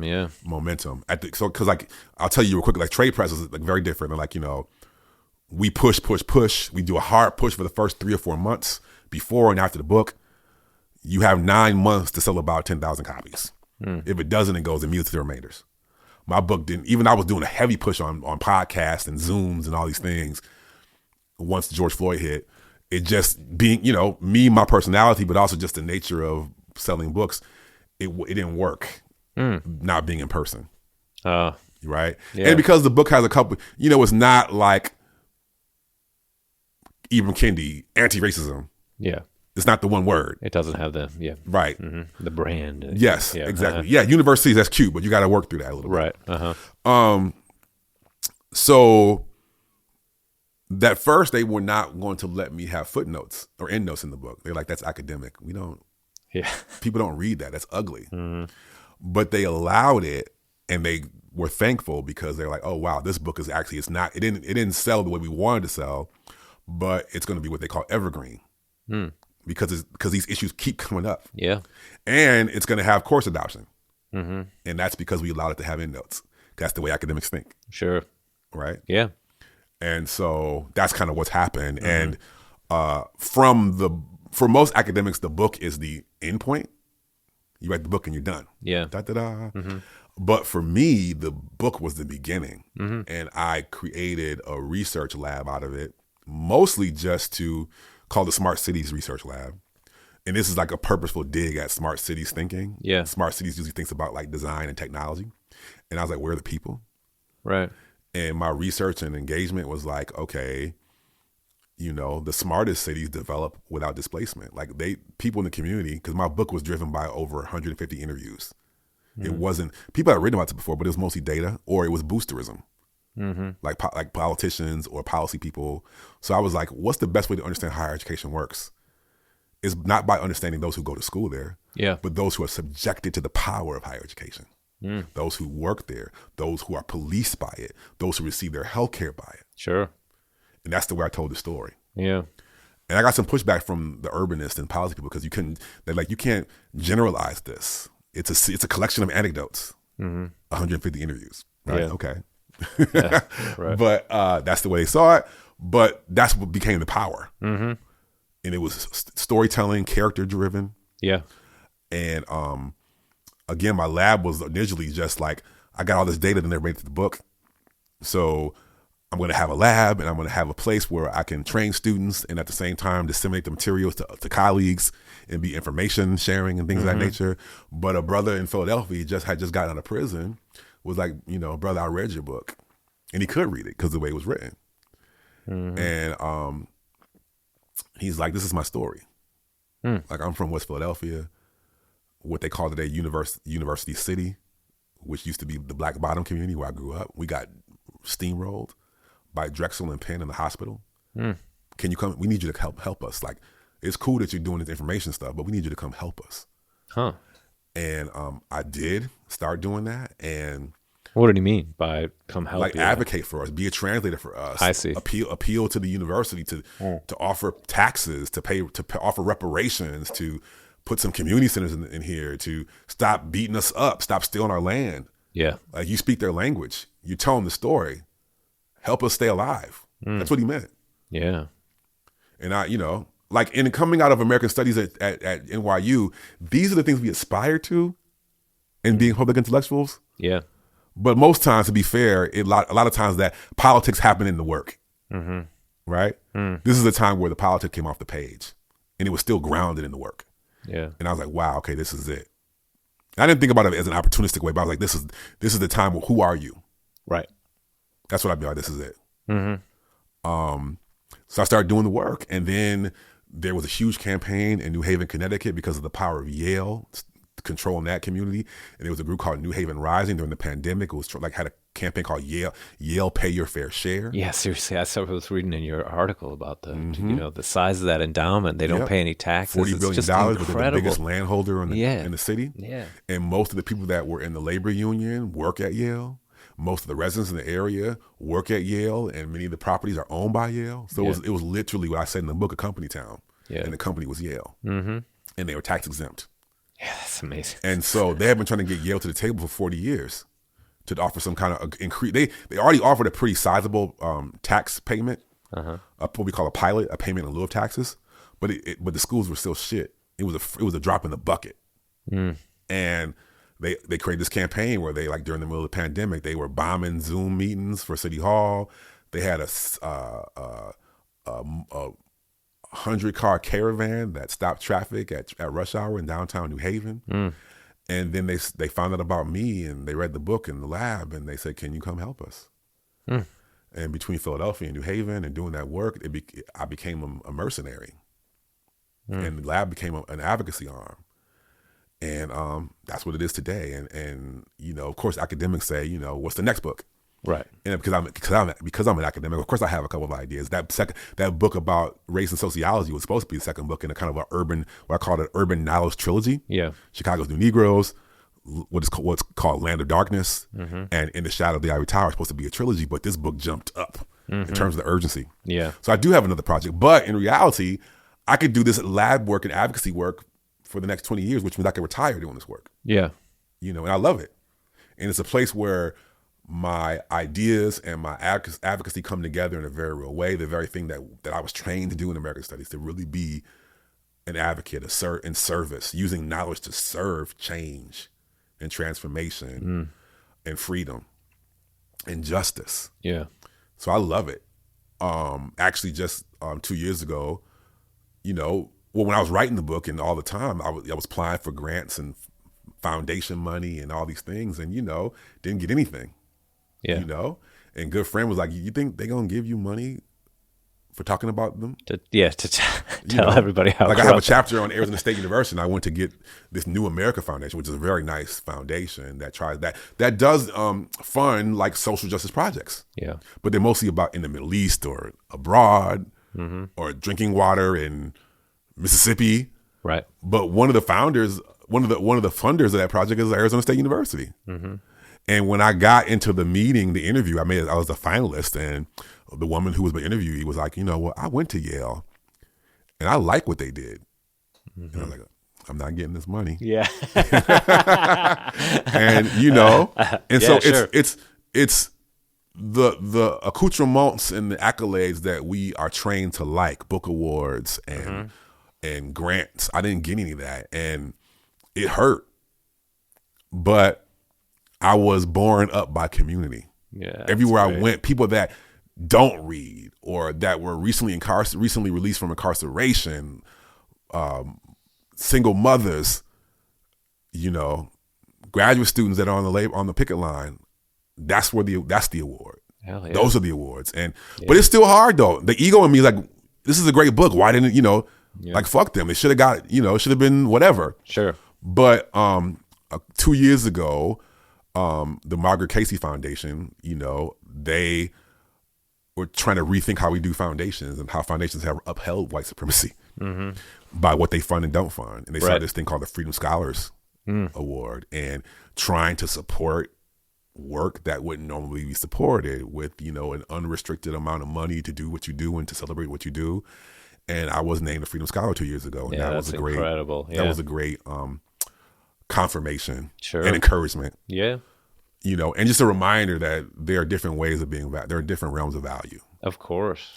But again, I'm trying to be honest, being trained as an academic, it was hard to let go. Of course. Sure it is. Yeah. Of the traditional channels and pathways of verification. Yep, it sure is. But, like sometimes it's important to have, and understand that sometimes bad luck is good luck. You know what I mean? It kept me focused on what I should have been about. What was the real focus of the work? Right. And so now I'm crisscrossing the country and now in the world, doing this work on behalf of communities that you took blinders off of my eyes, and this is stuff that was happening right in front of me. I'm actually a part of this institution. I live in the shadow of it. Yeah. And you've given me a vision, a political analysis that I might have applied to something else, but never applied to my own institution or the one that sits in my backyard. Thank you, or this is helpful, or can you come work with us? And so I'm giving talks, doing workshops. Last year, a group of scholars, we're at Erasmus University in Rotterdam, and our school is building a culture and campus in the middle of the South Bank, which is historically the non-Dutch, the immigrant community. And an argument that it's bringing culture to the South Bank. This sounds like your book. Yeah. Can you come talk to us about it? Help us understand this. So I did. And I never got a chance to meet with the community groups in that community.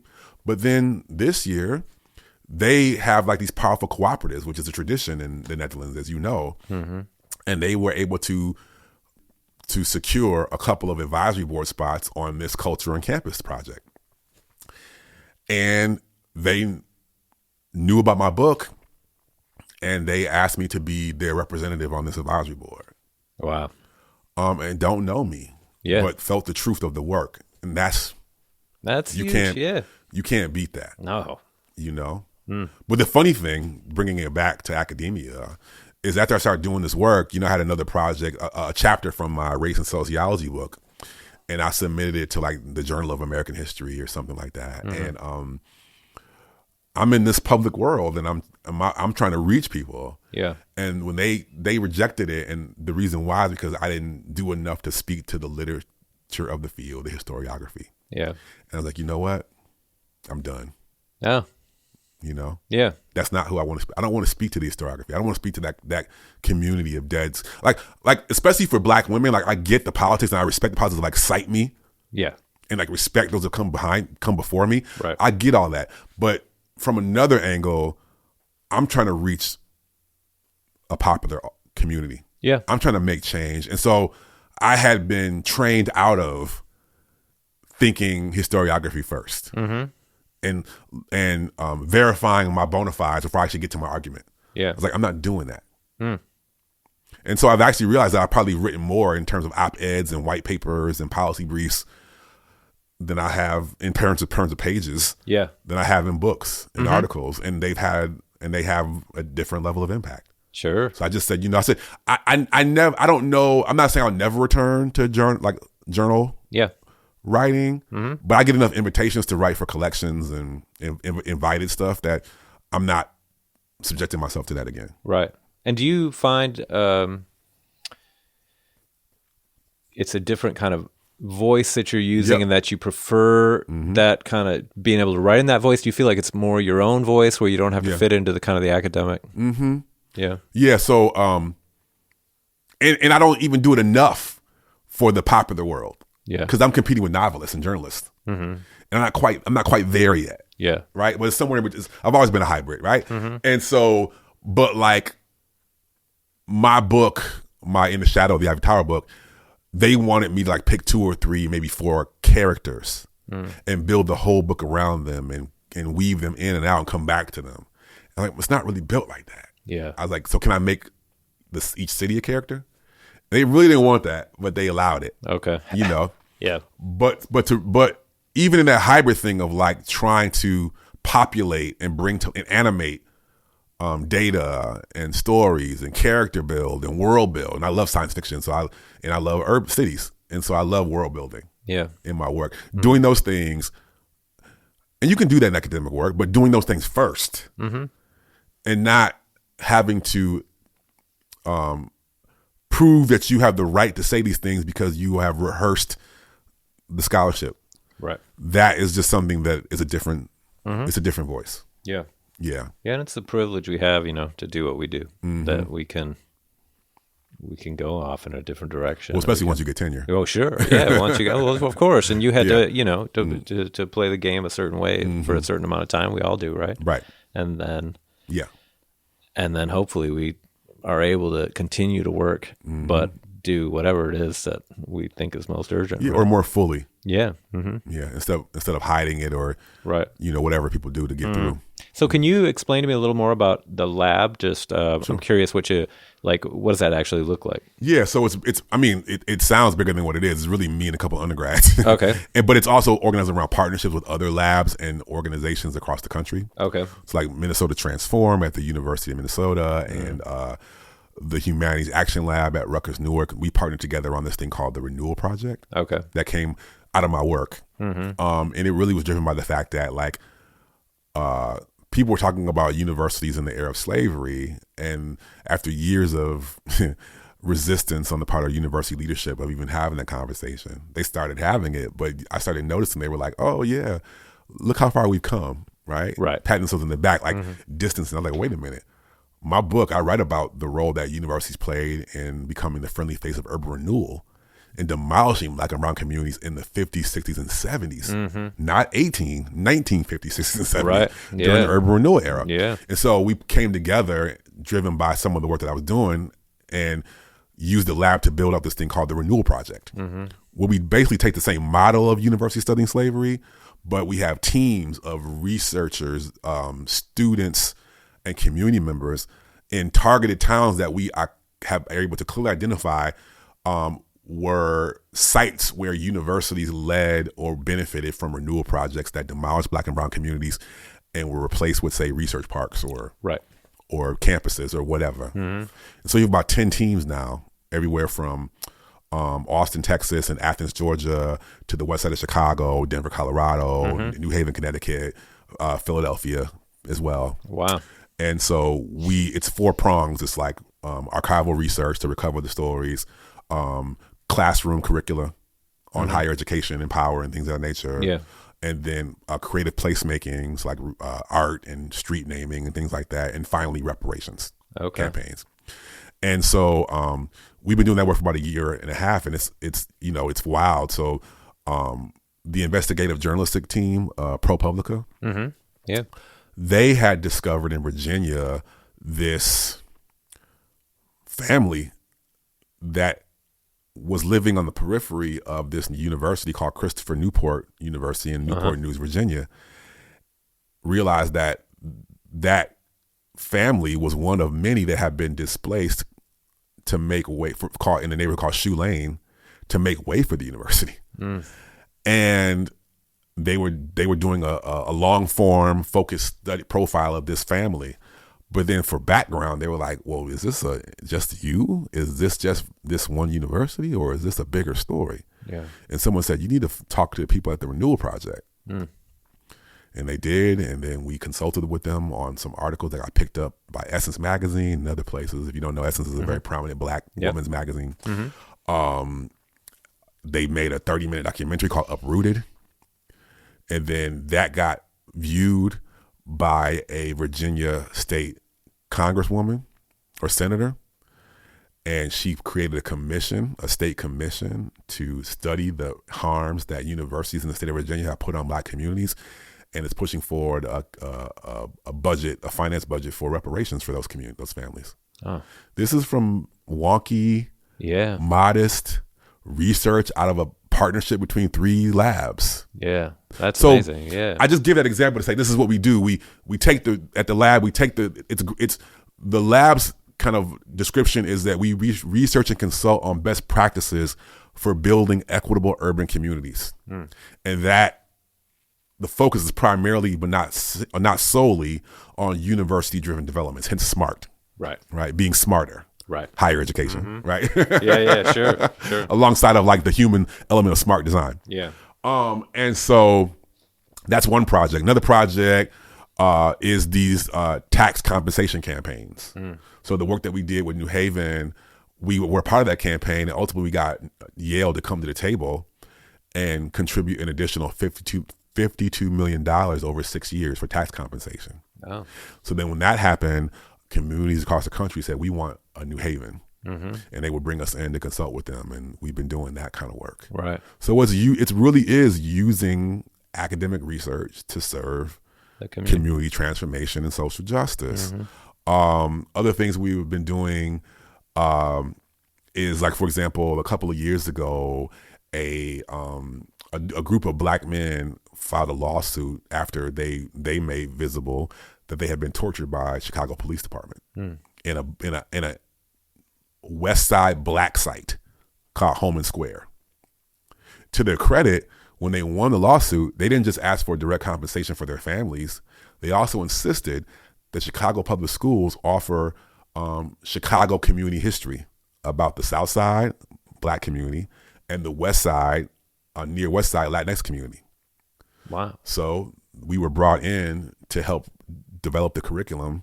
Wow, interesting. On community history. That was their idea? Just like, yep. Wow. Yep. Brilliant. Yeah. Brilliant. That's like your ordinary intellectuals, right? Yep. Everyday intellectuals. Yep, exactly. And so these are the kinds of projects that we support and work on. Yeah. Oh, that's great. I'm so glad to hear that. No, thank you. Yeah, we're proud. Yeah, that's terrific. Yeah. Also like the advisory work that we're doing in Rotterdam. Yeah, sure. On that project as well. So. Well, this has been great, man. It's really good talking to you. Thank you. It's really fun. Thanks for your questions. You're making me go back down memory lane. Yeah. All right. So, anything else? Or I don't know if young people listen to this or they will. We'll see. But also my colleagues, like, especially in the current climate around, should people even go to school? You mean go to university? Go to university. It's overwhelmed with, woke snowflakes and, DEI, right, which has become a replacement for the N-word now. Right. Actually, on Twitter, black people are using DEI in replacement of black. It's funny. But anyway, while our enemies on the right are telling America to give up on higher education, they are seizing control of the new college in Florida. They are disbanding sociology. They are taking control of universities all over the country. Yeah. Because as my work shows, universities are not just places to teach classes. They are these fulcrums for managing political economy and labor. And they understand that. And it's to our detriment to not get that. That universities, both from a knowledge perspective, but also from a political and economic and material perspective, are these vital sites of struggle that we cannot cede ground on. And that, if anything, my lab, my life trajectory tells you is that the reason why they're attacking these schools, attacking people that look like me and do the work that I do, is because of the power that we hold and that we wield. Yeah. In the face of that, we should not flinch. We should move forward. Right. And understand the power that we have. This little bitty lab is able to get a state senator to put forward a commission to study reparations for communities. This little lab has been able to go all the way to the Netherlands to consult communities and academics on trying to make this new development more just, equitable, and good. This is what academic research, this is what good research can do. I'm not saying that everything we do has to be in service to those things, but we are powerful, whether it be pure research or advocacy research, and that's why we're under attack. Sure. We can't forget that. Yeah, and having tenure, we have the ability. And that's why they're trying to get rid of tenure too. That's right, exactly, Yeah. right? So we can't forget that. We have can't to be forget vigilant. that. Exactly. So I will end on that. All right. Well, thanks a lot, man. This was Thank you so fabulous. much. All right. Appreciate it. Yeah.